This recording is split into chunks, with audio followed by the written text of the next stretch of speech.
ಉದ್ಕಡಿ ತಾವು ಸುಟ್ಕೊಂಡು ಮಂದಿಗೆ ಹೆಂಗೆ ಸುಗಂಧ ಕೊಡ್ತದ ಹಂಗೆ ಸಾಧುಗಳು ತಾವು ಸತ್ತು ಮಂದಿಗೆ ಚಲೋ ಮಾಡ್ತಾರೆ. ಹೋಗ್ಯಪ್ಪ ಯಪ್ಪ ಹೋಗಿ ಎಲ್ಲ ಮಾಡ್ತೇವೆ. ಆಯ್ತು ಸ್ವಾಮಿ ನೀವು ಹೋಗಿ ಕೊಂದ್ರಂದ್ರೆ ನೀನು ದೊಡ್ಡ ಸಮಾಧಿ ಕಟ್ಟಿ ಮ್ಯಾಲೊಂದು ದೊಡ್ಡ ಲಿಂಗಿಟ್ಟು ನೀನು ಪೂಜೆ ಮಾಡ್ತೀವಿ ಹೋಗಂದ್ರು. ಸ್ವಾಮಿ ಅಂದ್ರೆ ಸಾತ್ಗಳು ಪೂಜೆ ಮಾಡ್ತಿರೋ ಏನು ಮಾಡ್ತಿರೋ ಅದು ನಿಮಗೆ ಗೊತ್ತಾ, ಹೋಗ್ತೀನಿ ಅಂದವ. ಸಾಧು ಹೋಯ್ತಿರಿ 12 ಸುದ್ದಿ ಹೇಳೋದು ಮಧ್ಯಾಹ್ನ 2 ಆಗ್ಯದ ಬಂದಿಲ್ಲ. ರಾಜ ಭಯಂಕರ ಸಿಟ್ಟಾಗಿ ಕುಂತಿದ್ದೇನಪ್ಪ ಅಂತ ಕೇಳಿದ್ರೆ ಆಗ ಬರ್ತಾನಂತ ಇವ ಸಾಧು ಹಾಗ ಒಳಗೆ ಹೊದ್ಕೊಂಡು ಯಾವ್ರವರು ಆನೆ ಊರವ್ರು ಆನೆ ಊರವ್ರು ಏನಾಗ್ಯದ ಏನಾಗ್ಯದ ಆನೆ ಭಾಳ ಚಲೋ ಅದ್ರಿ ಏನಾಗಿಲ್ಲ ನೋಡಂಗಿಲ್ಲ ಕೇಳಂಗಿಲ್ಲ ತಿನ್ನಂಗಿಲ್ಲ ಉಣಂಗಿಲ್ಲ ಹೇಳಂಗಿಲ್ಲ. ಏನು ಹಂಗಂದ್ರೆ ಏನು ನಮಗೆ ಗೊತ್ತಿಲ್ಲ ರೀ. ಅಟ್ವಟ್ಟು ಹೇಳವಲ್ದು ಅದು ನೋಡವಲ್ದು ಅದು ತಿನ್ಬೇಕು ಸತ್ತದೇನು ನೀವು ಅನ್ಬೇಕ್ರಿ ನಾ ಹೆಂಗೆ ಅನ್ಬೇಕ್ರಿ ಅಂದ. ಅದು ನಾವು ಹೆಂಗೆ ಅನ್ಬೇಕ್ರಿ ಸತ್ತ ಅಂತ. ಬಟ್ ನಮ್ಗೆ ಗೊತ್ತದ ತಿನ್ನಂಗಿಲ್ಲ ಉಣಂಗಿಲ್ಲ ಹೇಳಂಗಿಲ್ಲ ಕೊಂಡ್ರಂಗಿಲ್ಲ ಹಿಂಗಾಗ್ಯದ್ರಿ ಅಂತ ಏನಂದಂಗೆ ಐತ್ರಿ ಏನಂದಂಗೈತಿ. ನೀವೇ ಏನ್ರಿ ನಾವು ನಾನಂಗಿಲ್ಲ ನಾವು ಯಾಕೆ ಅಂದವರು ಸಾಯ್ತಾರೋ ನಾ ಯಾಕೆ ಅನ್ನಕ್ಕೆ ಹೋದೆ ನಾವು. ಅದಕ್ಕೆ ಜಗತ್ತಿನೊಳಗಂತ ಕುರುವನ್ನೇವೇ ಕರ್ಮಾಣಿ ಜಿಜಿವಿಷೇಚ್ಛತಂ ಸಮಾಹ. ಭಗವಂತ ಹೇಳ್ದ ಮನುಷ್ಯ ಕ್ರಿಯೆ ಇಲ್ಲದೆ ಇರಕ್ಕೆ ಬರಂಗಿಲ್ಲ ರೀ. ಪರಮಾತ್ಮ ಹೇಳ್ಯಾನ ಅವನಿಗೆ ಆಲಸ್ಯ ಆಗಬೇಡ್ರಿ ಕುರು ಕರ್ಮ ಇವ ತಸ್ಮಾತ್ವಂ. ಭಗವಂತ ಗೀತೆ ಏನಪ್ಪ ಅಂತ ಕೇಳಿದ್ರೆ ಜಿಜಿವಿಷೇಚ್ಛತಂ ಸಮಾಹ 100 ವರ್ಷ ಬದುಕ್ರಿ. ಕುಡ್ಯಾಕಲ್ಲ ಕರ್ಮ ಮಾಡಕ್ಕೆ ಭಕ್ತಿ ಮಾಡಕ್ಕೆ ಜ್ಞಾನ ಪಡ್ಕೊಳ್ಳೋಕ್ಕೆ ಇವತ್ತಲ್ಲ. ಜಿಜಿವಿಷೇಚ್ಛತಂ ಸಮಾಹ ಕುರುವನ್ನೇವ ಹೇ ಕರ್ಮಾಣಿ. ಕರ್ಮ ಮಾಡ್ತಾ ಮನುಷ್ಯನಿಗೇನಪ್ಪ ಅಂತ ಕೇಳಿದ್ರೆ ಸದಾ ಬದುಕಲಿಕ್ಕೆ ಪ್ರಯತ್ನ ಮಾಡಬೇಕು. ಹೇಳಿ ಆಗಬಾರ್ದು. ಮನುಷ್ಯ ಕರ್ಮರಹಿತನಾಗಿರ್ತಕ್ಕಂಥ ವ್ಯವಸ್ಥೆ ಇರಬಾರ್ದು. ತಿಳ್ಕೊರಿ, ಮನುಷ್ಯ ಕೊಟ್ಟಾನೆ ನೋಡೋಕೆ ಕಣ್ಣು ಕೊಟ್ಟಾನೆ ನೋಡಬೇಕು, ಕಿವಿ ಕೊಟ್ಟಾನೆ ಕೇಳಬೇಕು, ಬಾಯಿ ಕೊಟ್ಟಾನೆ ಮಾತಾಡಬೇಕು, ಏನು ಮಾತಾಡಬೇಕು ಅನ್ನೋದು ನೋಡಬೇಕು. ಬಾಯಿ ಕೊಟ್ಟಾನೆ ಕುಡಿಬೇಕು, ಏನು ಕುಡಿಬೇಕು ಅದು ಕುಡಿಬೇಕು. ಕೈ ಕೊಟ್ಟಾನೆ ಹಿಡಿಬೇಕು, ಏನು ಹಿಡಿಬೇಕು ಅದು ಹಿಡಿಬೇಕು. ಕಾಲು ಕೊಟ್ಟಾನೆ ಎಲ್ಲಿಗೆ ಹೋಗಬೇಕು ಅಲ್ಲಿಗೆ ಹೋಗಬೇಕು. ಅದನ್ನು ಗುಡಿಗೆ ಹೋದ್ಬಿಟ್ಟು ಸರಿ ಅಂಗಡಿ ಹೋಗಿ ಕೊಟ್ಟಾನೆ ಪರಮಾತ್ಮ. ಅರೆ ಇವೆಲ್ಲ ಪರಮಾತ್ಮ ಮಾಡೋಕ್ಕೆ ಕೊಟ್ಟಾನೆ. ಪರಮಾತ್ಮ ಹುಚ್ಚದಾನ ದಡ್ಡದಾನ. ಅರೆ ಪರಮಾತ್ಮ ಸರ್ವಜ್ಞ ಸರ್ವವಿತ್. ಪರಮಾತ್ಮ ಸರ್ವಜ್ಞ ಅದಾನಂತ. ಎಲ್ಲನೂ ನಮಗೇನು ಮಾಡ್ಯಾನ ಚಲೋದಕ್ಕೆ ಮಾಡ್ಯಾನ, ನೋಡಕ್ಕೆ ಮಾಡ್ಯಾನ. ಅದಕ್ಕೆ ಬಸವಣ್ಣ ಏನದ ಅತ್ತರಿತ್ತ ಹೋಗದಂತೆ ಹೆಳವನ ಮಾಡಯ್ಯ ತಂದೆ, ಸುತ್ತ ಸುಳಿದ ನೋಡದಂತೆ ಅಂಧಕನ ಮಾಡಯ್ಯ ತಂದೆ. ಏನಂದಾರ ಅವರು? ಕಣ್ಣು ಪರಮಾತ್ಮ ಕೊಟ್ಟಾನ ಅದಕ್ಕೆ ದೇವ್ರು ನೋಡಕ್ಕೆ, ಕಿವಿ ಕೊಟ್ಟಾನ ಪರಮಾತ್ಮ ಪ್ರವಚನ ಕೇಳಕ್ಕೆ, ಕೈ ಕೊಟ್ಟಾನ ಪರಮಾತ್ಮ ಪೂಜೆ ಮಾಡೋಕ್ಕೆ, ಕಾಲು ಕೊಟ್ಟಾನ ಪರಮಾತ್ಮ ದೇವ್ರ ಗುಡಿಗೆ ಹೋಗಕ್ಕೆ. ನನಗೆ ಶರಿ ಅಂಗಡಿಗೆ ಹೋಗೋಣ ನಾನು. ನೀವು ಹೋದ್ರೆ ಅದಕ್ಕೆ ಪರಮಾತ್ಮ ಮಾಡಬೇಕು. ಅರೆ ಪರಮಾತ್ಮ ಸರ್ವಜ್ಞ ಅಂತಾರೆ. ಪರಮಾತ್ಮನಿಗೆ ಪರಮ ಪಿತಾ ಅಂತ ಕರಿತೀರಿ. ಯಾವ ತಂದೆಯು ತನ್ನ ಮಕ್ಕಳನ್ನು ಹಾಳಾಗಲಿ ಅಂತ ಹೇಗೆ ವಿಚಾರ ಮಾಡುವುದಿಲ್ಲವೋ ತಾ ಹಾಳಾಗ್ತಾನೆ, ನನ್ನ ಮಗ ಚಲೋ ಇರಲಿ ಅಂತಾನೆ. ಹಾಗೆ ಸರ್ವಜ್ಞನಾಗಿರ್ತಕ್ಕಂಥ ಪರಮಾತ್ಮ ನಾವು ಅವನ ಮಕ್ಕಳಿದ್ದೇವೆ ಅಂದರೆ ನಮ್ಮ ಕಲ್ಯಾಣಕ್ಕಾಗಿ ಯಾವುದನ್ನು ಕೂಡ ಮಾಡಿಲ್ಲ. ಪರಂತು ಅದರ ಉಪಯೋಗ ತಪ್ಪ ನಾವು ಮಾಡ್ತಾ ಇದ್ದೇವೆ. ಅದರಲ್ಲಿ ಅಪ್ಪ ಮಗ ಮಂದಿ ಮನೆಗೆ ಹೋಗಬಾರ್ದು, ಎಂದು ಕೈ ಒಡಬಾರ್ದು, ಮಂದಿಗೆ ಆಡ್ದು ಕುಡ್ಕೋತೆ ಇರಬೇಕಂತ ದೊಡ್ಡ ಗಳಿಸಿಟ್ಟ ಅಂದ್ರೆ ಆ ರೊಕ್ಕ ತೊಗೊಂಡು ನಾವು ಸರಿ ಕುಡ್ದು ಇಸ್ಪೆಟ್ಟು ಆಡಿದ್ರೆ ಅಪ್ಪನ ತಪ್ಪ ಏನು ಮಗನ ತಪ್ಪದು. ನನ್ನ ಮಗ ಇನ್ನೊಬ್ಬರಿಗೆ ಕೈ ಒಡ್ಡಬಾರ್ದು ಅಂತ ಗಳಿಸಿಟ್ಟಿದ್ದಾನೆ. ನನ್ನ ಮಗ ಇನ್ನೊಬ್ಬರಿಗೆ ಭಿಕ್ಷಾ ಬೇಡಬಾರ್ದು ಅಂತ ಅಪಾರ ಸಂಪತ್ತಿಟ್ಟಾನೆ. ಆದರೆ ಇವ ಮೂರ್ಖ ಮಾಡಬಾರ್ದನ್ನು ಮಾಡಿ, ಆಡಬಾರ್ದನ್ನು ಆಡಿ, ತಿನ್ನಬಾರ್ದನ್ನು ತಿಂದು, ನೋಡಬಾರ್ದನ್ನು ನೋಡಿ ದರಿದ್ರ ಆದರೆ ಅಪ್ಪನ ತಪ್ಪು ಅಲ್ಲ, ಅದು ಮಗನ ತಪ್ಪು. ಪುಣ್ಯಾತ್ಮರೇ, ಪರಮಾತ್ಮ ನೀವು ಬಾಯಿಲೆ ಅಂತೀರಿ, ತಂದೆ ನೀನು, ತಾಯಿ ನೀನು, ಬಂಧು ನೀನು, ಬಳಗ ನೀನು, ಪರಮಾತ್ಮ ಅಂತೀರಿ. ಆ ಪರಮಾತ್ಮ ಜಗತ್ತಿನೊಳಗೆ ಏನು ಮಾಡ್ಯಾನ ಅದೆಲ್ಲ ನಮ್ಮ ಕಲ್ಯಾಣಕ್ಕೆ ಮಾಡ್ಯಾನ. ಪರಂತು ಮೂರ್ಖನಾಗಿರ್ತಕ್ಕಂಥ ಈ ಜೀವ ಬುದ್ಧಿಹೀನನಾಗಿ, ಬುದ್ಧಿ ಭ್ರಷ್ಟವುಳ್ಳವನಾಗಿ, ಅನೀತಿ ಅಧರ್ಮಿಯಾಗಿ ಮನುಷ್ಯ ಆ ವಸ್ತುಗಳ ಉಪಯೋಗವನ್ನು ತಪ್ಪು ಮಾಡಿಕೊಂಡ್ರೆ ಪರಮಾತ್ಮದ ತಪ್ಪು ಅಲ್ಲ. ಅದನ್ನು ತಿದ್ದಲಿಕ್ಕೆ ಮಹಾನುಭಾವರು ಸದ್ಗುರುಗಳು ನಮಗೇನು ಹೇಳ್ತಾರಪ್ಪ ಅಂತ ಕೇಳಿದರೆ, ತಮ್ಮ ಯಾವ ಪರಮಾತ್ಮ ಕೊಟ್ಟನ ಅದನ್ನು ಸರಿಯಾಗಿ ಉಪಯೋಗ ಮಾಡ್ಕೋ. ಮತ್ತೊಂದನ್ನು ನೋಡದಂತೆ, ಮತ್ತೊಂದನ್ನು ಕೇಳದಂತೆ ಬರ್ದಾರಲ್ಲ ಅವರು. ಮತ್ತೊಂದು ಏನು ಕೇಳಬೇಡ ಅಂದಿಲ್ಲ, ಮತ್ತೊಂದನ್ನು ಕೇಳದಂತೆ, ಮತ್ತೊಂದನ್ನು ನೋಡದಂತೆ. ಯಾಕಂದ್ರೆ ಪರಮಾತ್ಮ ಕಣ್ಣು ಕೊಟ್ಟನ ನೋಡು, ಏನು ನೋಡ್ಬೇಕು ಅದೇ ನೋಡು. ಕಿವಿ ಕೊಟ್ಟನ ಕೇಳು, ಏನು ಕೇಳಬೇಕು ಅದೇ ಕೇಳು. ಬಾಯಿ ಕೊಟ್ಟನ ತಿನ್ನು, ಏನು ತಿನ್ಬೇಕು ಅದೇ ತಿನ್ನು. ಏನು ಕುಡಿಬೇಕು ಅದೇ ಕುಡಿ. ಅದನ್ನು ಬಿಟ್ಟು ಧರ್ಮ ವಿರುದ್ಧವಾಗಿ ನಡೆದಿ ಅಂತ ಕೇಳಿದೆ, ಮನುಷ್ಯನಿಗೇನಪ್ಪ ಅಂದ್ರೆ ತಪ್ಪಾಕದ ಪುಣ್ಯಾತ್ಮರೇ. ಅದಕ್ಕೆ ಅಂಥದ್ದನ್ನು clarion call to liberate from your cultural neurosis. ನಿಮ್ಮ ನರ ದೌರ್ಬಲ್ಯಗಳಿಂದ ಎದ್ದು ಏಳಲಿಕ್ಕೆ ಇಂತಹ ಮಹಾತ್ಮರೆಲ್ಲ ನಮ್ಗೆ ಉಪದೇಶ ಮಾಡ್ತಾರೆ. ಇದು ನಮ್ಮ ಮಾನಸಿಕ ಏನಪ್ಪ ಅಂದ್ರೆ ವೀಕ್ನೆಸ್ಸು, ದೌರ್ಬಲ್ಯ, ಧೀರತನ ಇಲ್ಲ ನಮಗೆ. ನೋಡಬಾರ್ದು ಬಂತು ಅಂದ್ರೆ ನೋಡಬಾರ್ದು ಅನ್ನತಕ್ಕಂಥದ್ದು ನಮಗೆ ಶಕ್ತಿ ಇಲ್ಲ. ಅದಕ್ಕೆ ಶರಣ ಏನಂದರು, ಖಂಡಿಸಿ ಕಡಿಯುವನು. ಅಲ್ಲದ್ದನ್ನು ನೋಡಿದರೆ, ಅಲ್ಲದ್ದನ್ನು ಕೇಳಿದರೆ, ಅಲ್ಲದ್ದನ್ನು ಮುಟ್ಟಿದರೆ ನಿನ್ನ ಕಡ ಹಾಕ್ತೀನಿ ಅಂದರು ಶರಣರು. ನಿನ್ನ ಕಣ್ಣು ಕಿತ್ತೀನಿ ಅಂದರು, ನಿನ್ನ ಕೈ ಕಡಿತೀನಿ ಅಂದರು. ಹೋಗಬಾರ್ದ್ರೆ ಹೋಗಿ ನಿನ್ನ ಕಾಲು ಕಡಿತೀನಿ ಅಂದರು. ಯಾರೇ ಕಾಲು ಕಡಿಲಿ ಕೈ ಕಡಿಲಿದ್ದು ಬಡ್ಕೋತಾರೆ ಇಲ್ಲ.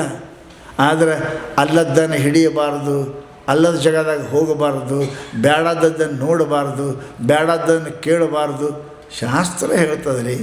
ಅದಕ್ಕೇ ಪುಣ್ಯಾತ್ಮರೇ ಇಂಥ ಸಂದರ್ಭಗಳು ಯಾಕೆ ನಮಗೆ ಮೇಲೆ ಮೇಲೆ ಹೇಳ್ತಾರೆ ಅಂತ ಕೇಳಿದರೆ, ನಮ್ಮ ಮನುಷ್ಯನ ಜೀವ ಸ್ವಭಾವ ಅದ, ಜೀವ ಸ್ವಭಾವ ಅದ. ಮನುಷ್ಯನಿಗೆ ಎಲ್ಲ ಕೂಡಪ್ಪ ಅತಿರೇಕದಲ್ಲಿ ಹೋಗಬೇಕು ಅನ್ನೋ ಅವನ ಸ್ವಭಾವ. ಮನುಷ್ಯನಿಗೆ ಕೆಮ್ಮತ್ತು ಕಾಲಕ್ಕೆ ಕುಡಿಸ್ತಾರೆ ನೋಡ್ರಿ ಇಲ್ಲ ಏನು. ಈಗ ಕಫ್ ಸಿರಪ್ ಬಾಟ್ಲಿ ಬರ್ತಾವಲ್ಲ, ಕೆಮ್ಮಿಗೆ ಬಾಟ್ಲಿ ಓದಿರೇನು ಮೇಲೆ ಅದು, ಅದ್ರಾಗ 2-3% ಶರಿ ಇರ್ತದೆ. ಅದ್ರಾಗ ಶರಿ ಇರ್ತದೆ, ಬರ್ದಿರ್ತಾರೆ ಆಲ್ಕೋಹಾಲ್ ಅಂತ. ಅದು ಇಲ್ಲದೇ ಕೆಮ್ಮಿನ ಔಷಧ ತಯಾರಿ ಆಗಂಗಿಲ್ಲ. ಹಾಗಾದ್ರೆ ಕೆಮ್ಮಿನ ಔಷಧಕ್ಕೆ ನೀವು ಎರಡು ಮ್ಯಾಲಿನ ಬಾಟ್ಲಿ ಆ ಮ್ಯಾಲಿಂದು ಟೋಪಣ ಕುಡಿ ಅಂತೀರಿ ಅಂದ್ರೆ, ನಾ ಪೂರ ಬಾಟ್ಲಿನೇ ಕುಡಿತೀನಿ ಶರೀದೆ ಅಂತಂದ್ರೆ ಔಷಧ ಮಾಡಿದವ್ರು ತಪ್ಪಲ್ಲ, ಅದು ನಿನ್ನ ತಪ್ಪು. ಅದು 2% ಹೇಳ್ಯಾರ ನೀನು ಕೆಮ್ಮು ಕಡಿಮೆ ಆಗಿಲ್ಲ ಅಂತ. ಅದನ್ನೇ ಪೂರ ಬಾಟ್ಲಿ ಎತ್ತು ಕುಡಿದೆ ಅಂತ ಕೇಳಿದ್ರೆ, ಬರ್ದಾರಲ್ಲ ಅದ್ರ ಕುಡಿ ಅಂತ ಬರ್ದಾರಲ್ರಿ ಅಂತ ಅಂದೆ ಅಂದ್ರೆ ಅದು ನಿನ್ನ ತಪ್ಪು, ಅದು ಡಾಕ್ಟರ್ ತಪ್ಪು ಅಲ್ಲ. ಹಾಗೆ ಮಹಾನುಭಾವರು ಸತ್ಪುರುಷರು ಮ್ಯಾಲಿಂದ ಮೇಲೆ ನಮಗೆ ಹೇಳ್ತಾರೆ. ಯಜ್ಞ, ಹೋಮ, ಹವನ, ಆಚಾರ, ದಾನ, ಧರ್ಮ ಇವೆಲ್ಲ ಹೇಳಿದ್ದಾರೆ. ಪರಂತು ಅದು ಎಲ್ಲದಕ್ಕೂ ಕೂಡ ಮಹಾತ್ಮರು ಹೇಗೆ ಮಾಡಬೇಕು, ಯಾವಾಗ ಮಾಡಬೇಕು, ಯಾಕೆ ಮಾಡಬೇಕು ಅದನ್ನೆಲ್ಲ ಬರ್ದಾರಿ. ಆ ರೀತಿಯಾಗಿ ಮನುಷ್ಯನ ಕರ್ಮಗಳನ್ನು ಮಾಡಿದರೆ ಆ ಕರ್ಮ ಮನುಷ್ಯನಿಗೆ ಪುಣ್ಯ ಕೊಡ್ತದೆ. ಪುಣ್ಯದಿಂದ ಮನುಷ್ಯನ ಬುದ್ಧಿ ಪರಿಶುದ್ಧ ಆಗ್ತದೆ. ಬುದ್ಧಿ ಪರಿಶುದ್ಧ ಆಯಿತು ಅಂದ್ರೆ ಈ ದಾರಿಗೆ ಬರ್ತೀರಿ, ಈ ದಾರಿಗೆ ಬಂದವರು ಸಂಸಾರದಿಂದ ದೂರ ಹಾಕಿರಿ. ಅದಕ್ಕೆ ನಮ್ಮ ಮ್ಯಾಲಿಂದ ಮೇಲೆ ಏನಪ್ಪ ಅಂದ್ರೆ ಸತ್ಸಂಗ ಮಾಡಪ್ಪ, ಸತ್ಸಂಗತೆ ನಿಸ್ಸಂಗತ್ವ ನಿಸ್ಸಂಗತ್ವೆ ಅಂತ ಯಾಕೆ ಹೇಳಿದ್ರು ಅವರು ಮಹಾತ್ಮರು. ಅಲ್ಲಿ ಮಹಾತ್ಮರ ಪರಿಸರಕ್ಕೆ ಸಮೀಪಕ್ಕೆ ಹೋದ್ರಿ ಅಂದರೆ, ಅವರ ಗಾಳಿ ಬಡೀತು ಅಂದರೆ, ಅವರ ದೃಷ್ಟಿ ನಿಮ್ಮ ಮೇಲೆ ಬಿತ್ತು ಅಂದರೆ, ಅವರ ಸ್ಪರ್ಶ ನಿಮಗೆ ಆಯಿತು ಅಂತ ಕೇಳಿದರೆ ಮನುಷ್ಯನ ಅನಂತ ಜನ್ಮದ ಪಾಪ ಹೋಗ್ತಾವ ಅಂತ ಹೇಳಿದ್ದಾರೆ. ಹೆಂಗೆ ನಗಡಿ ಬಂದವ್ರ ಹಂತ ಕೂತ್ರೆ ನಿಮಗೂ ಬರ್ತದಿಲ್ಲ, ಸೀನವ್ರ ಹಂತ ಕೂತ್ರ ನೀವು ಮನೆಗೆ ಹೋಗಿ ಹ್ಞೂ ಅಂತ ಸೀನ್ತೀರಿ, ಬರ್ತದೆ. ಅವ್ನ ಹಂತ ಕೂತ್ರೆ ಬರ್ತದೆ. ಚರ್ಮ ರೋಗ ಇದ್ದವ್ರ ಹಂತ ಕೂತ್ರೆ ನಿಮಗೂ ತುರ್ಸಕ್ಕೆ ಚಾಲು ಮಾಡ್ತೀರಿ. ಹುರುಕು ಹತ್ತವ್ರಂತ ನೀವು ಕೂತ್ರೆ ಮನೆಗೆ ಬರ್ತೀರಿ. ಬರೀ ಅವ್ರ ಹಂತ ಕೂತ್ರೆ ಬರ್ತದೆ, ಮಹಾತ್ಮರ ಹಂತ ಕೂತ್ರೆ ಬರೋಂಗಿಲ್ಲ. ನಗಡಿ ಅಂತ ಕೂತ್ರೆ ನಗಡಿ ಬರ್ತದೆ, ಜಡ್ ಬರ್ತದೆ. ಹಂಗೆ ಮಹಾತ್ಮನಂತ ಕುಂಡ್ರ ಕಲೀರಿ. ಸತ್ಸಂಗತ್ವೇ ನಿಸ್ಸಂಗತ್ವ ಅಂತ ಮಹಾತ್ಮ ಹೇಳ್ಯಾರ. ಅಂಥದ್ದೇನಪ್ಪ ಅಂದ್ರೆ ಕಾರ್ಯಕ್ರಮಗಳನ್ನು ಎಲ್ಲ ಪೂಜ್ಯರು ಮಹಾತ್ಮರು ನಮ್ಗೆ ಮಾಡಲಿಕ್ಕೆ ಮ್ಯಾಲಿಂದ ಮೇಲೆ ಹೇಳ್ತಾರೆ. ಏನೂ ಇಲ್ಲ, ಸುಮ್ಮ ಕೂಡ್ರ ಕಲಿ. ಸುಮ್ಮ ಕೂತ್ರೆ ಎಷ್ಟೋ ಕಿಮ್ಮತ್ತದ. ತುಕಾರಾಮ್ ಜೊತೆಗೆ 4 ಮಂದಿ ಕಾಡ್ರೆ ತಿರುಗಾಡ, ಅವ್ರು ಕಾಡ್ರೆ ಸಂತರಾಗಿ ಹೋಗ್ಯಾರ. ಅವು ಕಾಡ್ರು ಅವ್ರ ಜೊತೆಗೆ ಇದ್ರೆ ಅವ್ರಿಗೂ ಆಯರಿ, ಅವ್ರಿಗೂ ದಕ್ಷಿಣ ಎಲ್ಲ ಕೊಡ್ತಿದ್ರು ಮುಂದೆ. ಕಡೆಗೆ ಒಂದು ಅಂತ ಅವನ ಜೊತೆಗೆ ಹೋದ್ರೆ ಇಷ್ಟೆಲ್ಲ ಹಾಕತ್ತದ, ಅವನಂಗೆ ಆದರೆ ಏನು ಹಾಕಿಲ್ಲ ತಗೊಂಡು ಅವನಂಗೆ ಆಗಿಬಿಟ್ಟು ಅವು ಸಂತರಿ ಆಗಿಬಿಟ್ಟು ಅಂತ. ಅದಕ್ಕೆ ಪುಣ್ಯಾತ್ಮರೇ ಮಹಾನುಭಾವ ಸಂಸರ್ಗ ಕಶ್ಚನೋನ್ನತಿಕಾರಕ. ಮಹಾತ್ಮರ ಸಂಪರ್ಕ ಎಂಥವ್ರಿಗೆ ಕೂಡ ದೊಡ್ಡವರನ್ನಾಗಿ ಮಾಡ್ತದಂತ ಅನಂತ ಕಥೆಗಳನ್ನು ಕೇಳಿರಿ. ಸದ್ಗುರುಗಳು ಏನಪ್ಪ ಅದಕ್ಕೆ ಸಿದ್ಧಾರೂಢರು, ಗುರುನಾಥಾರೂಢ ಸ್ವಾಮಿಗಳು, ಆಮೇಲೆ ಸದ್ಗುರು ಶಿವಪುತ್ರ ಮಹಾಸ್ವಾಮಿಗಳು, ನೀವೆಲ್ಲ ಅವರು ನೋಡಿದವರಿದ್ದೀರಿ. ಶಿವಪುತ್ರ ಸ್ವಾಮಿಗಳು ನೋಡಿದವರಿದ್ದೀರಿ ನೀವೆಲ್ಲ. ಏನಪ್ಪ ಅಂದ್ರೆ ಜೀವನ ಮುಕ್ತ ಸ್ಥಿತಿಯೊಳಗಿರ್ತಕ್ಕಂಥ ಪುಣ್ಯಾತ್ಮರು ಅವರು. ಯಾರು ಬರ್ತಿರೋ ಇವರೆಲ್ಲ ಸಾವ್ಕಾರ ಕೊಂತಾರೆ ನೋಡ್ರಿ. ಅವ್ರು ಊರಾಗ 2 ದಿನ ಇದ್ದು ಬಂದರೂ ಕೂಡ ಮತ್ತೆ ಮಠಕ್ಕೆ ಬಂದು ಕೊಡು ಯಾವ್ರವ್ರು ಅಂತ ಕೇಳ್ತೀರಿ. ಮತ್ತು ಎಷ್ಟು ಬಜಾರಿ ಹಾಗಾದರೆ ಯಾರೇ ನೀವು ಬರ್ತೀರೇನು? ಈಗ ಏನು ನಮ್ಮ ಮನೆ ಊಟ ದಕ್ಷಿಣ ತೊಗೊಂಡ್ರೆ ಮತ್ತು ನಮಗೆ ಯಾರಂತ ಕೇಳ್ತಾ ಸ್ವಾಮಿ ಅಂತ ಮಾಮೇವ ಎಷ್ಟು ಸ್ಥಿತಿ ನಿರಂಜನ ಇತ್ತು ಅವ್ರದ್ದು ಅಂತ ಕೇಳಿದ್ರೆ ಆಶ್ಚರ್ಯ ಇತ್ತು. ಅವರು ಜಗತ್ತನ್ನೇ ಮರೆತಿರ್ತಕ್ಕಂಥ ಮಹಾನುಭಾವರು. ಇದ್ದರೋ ಇಲ್ಲೋ ಏನಿತ್ತೋ ಏನೇನು ಗೊತ್ತಿಲ್ಲ, ಏನೂ ಗೊತ್ತಿಲ್ಲ. ಅವ್ರು ಸಂತಿಗೆ ರೂಪಾಯಿ ಕೇಳಿದ್ರೆ ರೂಪಾಯಿ ಕೊಡ್ತಿರೋ ಅಷ್ಟೇ. ಹೊಳ್ಳಿ ಬಂದ್ವಾಗ ಏನು ತಂದೆ ಕೇಳ್ತಿಲ್ಲ, ಏನು ಹೋಗಿ ಏನು ಗೊತ್ತಿಲ್ಲ, ಕೊಟ್ಟೋ ಸುಮ್ಮಕ್ಕೊಂತಾರೆ ಅವರು. ಇಂತಹದ್ದು ಜೀವನ ಮುಖ್ಯ ಸ್ಥಿತಿ ಸದ್ಗುರು ಅಪ್ಪ ಅವ್ರದ್ದು ಏನಿಲ್ಲ. ನಾವು ಶಿಷ್ಯರಾದವರ ಅಂತಿದ್ದೇವೆ. ಒಂದು ಊರಿಗೆ ಹೋಗಿದ್ದೇವೆ, ಹೇಳಿಲ್ಲ ಯಪ್ಪ ನೀವು 70-89 ವರ್ಷದವರು, ಆ ಸ್ವಾಮಿ ಮೇಲೆ ಕುಂಡಿಸ್ತಾರಂತ ನಿಮಗೆ ಕೆಳಗಾತ ಬೇಡಪ್ಪ ಹೋಗೋದು ಅಂತ ನಾ ಅಂದೆ ಅವ್ರಿಗೆ. ನನಗೊಂದು ಮಾತು ಹೇಳಿದ್ರು, ದಾರಿಯಾಗ ಹೋಗ್ತಿರ್ತೇವೆ ತಮ್ಮ, ದಾರಿ ಮಗಲು ಗಿಡ ಇರ್ತಾವ, ನಾವು ಕೆಳಗೆ ಹೋಗ್ತಿರ್ತಾವೆ, ಆ ಗಿಡದ ಮೇಲೆ ಮಂಗ್ಯಾಕೆ ಕುಂತಿರ್ತದೆ, ಅದು ದೊಡ್ಡದೇ ನಾವು ದೊಡ್ಡದು ಅಂತ ಕೇಳಿದ್ರು ನಮಗೆ. ಮಂಗೆ ಮೇಲೆ ಕುಂತದ ಅದು ದೊಡ್ಡದೇನದು? ಇಲ್ಲ, ತಿಳಿದವ್ರು ದೊಡ್ಡವರಪ್ಪ, ಮಹಾತ್ಮ ದೊಡ್ಡವರು, ಮೇಲೆ ಕೆಳಗೆ ಅದಕ್ಕೇನದ ಉಚ್ಚಿ ಅಂತಂದರು. ಎಂಥ ಸ್ಥಿತಿ ಅವ್ರದ್ದು ಅಪ್ಪ ಅವ್ರದ್ದು. ನೋಡಿದ್ರೆ ಏನು ಕುಂಡಿರ್ತೀರೋ, ಏನಾಗ್ತೀರೋ, ಏನು ಮುಡ್ತೀರೋ, ಭಾಳ ಆಶ್ಚರ್ಯ. ಅವ್ರೇನು ತಾಟ್ನ ಹಚ್ಚಿ ಉಣ ಕೊಟ್ಟರು, ಮೊದಲು ಯಾವ ಪಲ್ಯ ಉಂಡ್ರು ಅದೇ ಪಲ್ಯ ನೋಡೋದು, ಮಗ್ಗಲ ಪಲ್ಯ ನೋಡ್ತಿದ್ದೀರ ಅವ್ರು. ಹೇಳ್ಬೇಕು ಯಪ್ಪ ಈ ಪಲ್ಯ, ಯಪ್ಪ ಈ ಪಲ್ಯ, ಯಪ್ಪ ಇದು ಪಲ್ಯ ಅಂತ ಹೇಳಿದ್ರೆ ಮುಡ್ತಿದ್ದಿಲ್ಲ ಅವರು. ಅಂಥ ನಿರ್ವಿಕಲ್ಪ ಸ್ಥಿತಿಯೊಳಗಿರ್ತಕ್ಕಂಥ ಪುಣ್ಯಾತ್ಮರು.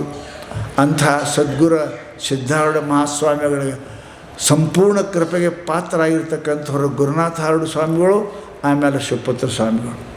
ಹೆಂಗ್ರಿ ಇಬ್ಬರು? ಒಬ್ಬರು ಆಡಿ ಹೇಳಿದ್ರು, ಒಬ್ಬರು ನೋಡಿ ಹೇಳಿದ್ರು. ಒಬ್ಬರು ನೋಡಿ ಮುಕ್ತಿ ಮಾಡಿದ್ರು, ಒಬ್ಬರು ಆಡಿ ಮುಕ್ತ ಮಾಡಿದರು. ಅಂಥ ಸದ್ಗುರುಗಳ ಪರಂಪರೆಯಲ್ಲಿ ನಾವು ಬಂದೇವೆ ಅಂದರೆ ನಮ್ಮಂಥ ಭಾಗ್ಯವಂತರು ಜಗತ್ತಿನೊಳಗೆ ಮತ್ಯಾರು ಇಲ್ಲ ಅಂತ ನಾವು ತಿಳ್ಕೊಬೇಕು. ನಾವು ಭಾಳ ನಾವೆಲ್ಲ ಋಷಿಕೇಶ ಹರಿದ್ವಾರದಾಗೆಲ್ಲ 8-10 ವರ್ಷದಿಂದ ಬಂದಾವಿದ್ದೀನಿ. ಪರಂತು ಇಂಥ ಸದ್ಗುರುಗಳು ನಿರಭಿಮಾನ, ಏನೇನೇನೇನು ಗೊತ್ತಿದ್ದಂಗೆ ಸಣ್ಣ ಕೂಗಿಸಿದ್ದಂಗೆ ಇದ್ದರು ಶಿವಪುತ್ರಪ್ಪ ಅವರು, ಗುರುನಾಥಾರೂಢರು. ಅಂತಹ ಸ್ಥಿತಿ ಏನಪ್ಪ ಅಂದರೆ ನಮ್ಮ ಗುರು ಪರಂಪರೆ ಬಂದಾರ ಅಂದಮೇಲೆ ನಮ್ಮಂಥ ಭಾಗ್ಯವಂತರ ಜಗತ್ತಿನ ಮತ್ತೆ ಅಲ್ಲಿ ಪುಣ್ಯಾತ್ಮರೇ.